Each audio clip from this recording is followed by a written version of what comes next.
Let's go talk to my good friend Kate about Elementia.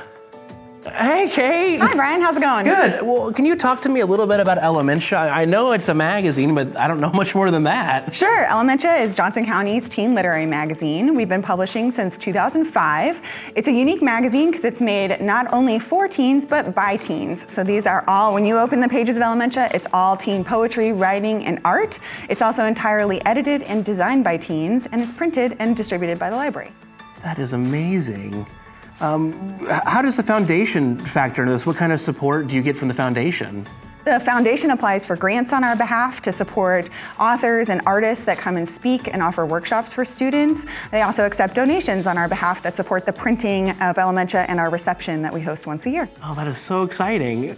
Do you see any kind of trend? Do these kids all grow up to be great writers? What kind of successes can you share out of this? Not all of them, but in 2018, we did publish a best of Elementia, looking back at the first 15 issues of the magazine. And we were really touched to have lots of teens, now adults, come back and join us for a reception or write us letters to tell us what Elementia has meant in their life. And lots of them, whether they're writers or not, have found that writing and art are a big part of their lives today. And many of them have gone on to be published, and we like to feature them on our social media. They've been self-published, they're published in other magazines, and we're always really proud of that. Oh, that's so cool. Yeah. So why is it important to offer this to teens? I mean, what's so important about that? I think the power of being published for teens and having the chance to submit to a magazine and to be selected by an editorial board of their peers is really important.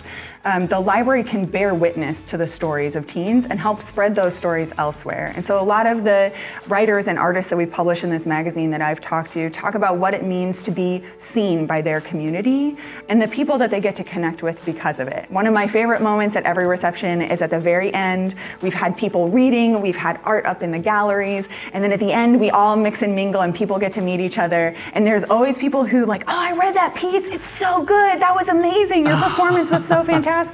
And they make friends and they get to hear each other's stories. And it's also, I think, really powerful for them to see their stories reflected in the stories of other people. So even teens who aren't submitting to the magazine get to see their stories in these pages and know that their stories are valued by their library. Well, thanks for taking the time to talk to us today, Kate. I really appreciate it. Thanks, Brian. Take care. To help us continue projects like these, please consider making a gift.